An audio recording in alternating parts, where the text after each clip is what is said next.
Klytemnestra, have a care, girl. Your spindle's gone all a wobble. Clytemnestra's eyes snapped into focus at the sound of her name. In front of her, the spindle bobbed, her carefully spun wool unravelling quickly.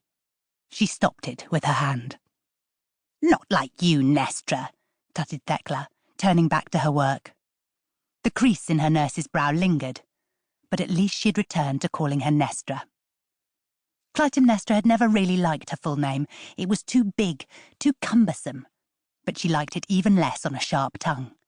It was her sister, Helen, who had taken to calling her Nestra when she was too young to manage the whole thing, and it had stuck ever since. Helen was sitting beside her now. They'd been working wool together all afternoon, and Clytemnestra's arm was beginning to ache from holding up the distaff. Her sister was singing a song to herself as she watched her spindle twirl on its thread. And though Helen had a sweet voice, she only knew half the words and kept repeating the same verse. Clytemnestra wished she would stop. The women's room was dim, the walls plain, the air thick and still. As one of the innermost rooms of the palace, it had no windows through which daylight might spill, nor any fresh breeze to break the stagnation. It was summer, and the warm air was made warmer still by the many women who filled the room, lamps and torches illuminating their dark heads and their white working hands. Clytemnestra's woolen dress clung to the sweat of her back as she looked over her shoulder towards the brightest corner of the room. There stood the looms, 3 large wooden frames with half-finished cloth stretched across them. Only 2 were being worked at present by the most skilled of the household slaves. Admiring and envious, Clytemnestra watched as they led the shuttles back and forth, building their clever patterns thread by thread. It was like watching a mesmerising dance or the playing of a complex instrument. You know, came Thecla's voice, we could start you on loom work soon. Really? Asked Clytemnestra, pulling her eyes from the dancing hands. You're 11 now. In a few years you'll be married, and what kind of wife will you be if you don't know how to weave? I would like that very much, she replied with a grateful nod. Working the loom certainly looked more interesting than spinning. Helen stopped her singing. Can I do weaving too? Clytemnestra rolled her eyes.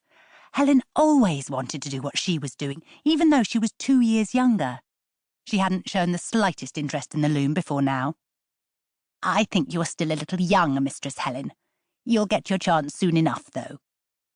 Helen made her face into an exaggerated pout and turned emphatically back to her spinning. Clytemnestra knew she would soon forget she was supposed to be sulking, though, and sure enough, her face smoothed as her attention became absorbed once more by the motion of her spindle. The 3 of them continued working for a little while, until Thecla said, I think that's enough work for one day.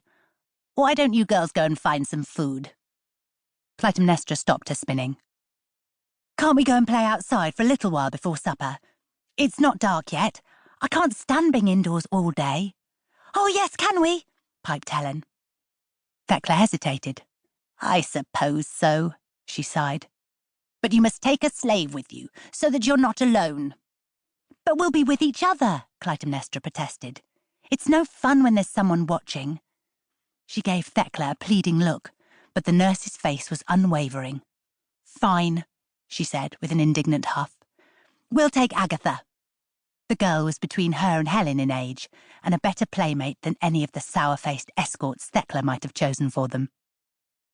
The nurse looked unconvinced, but she nodded her assent. Agatha, we're going to play outside. Come with us, Clytemnestra called across the room before Thecla could change her mind.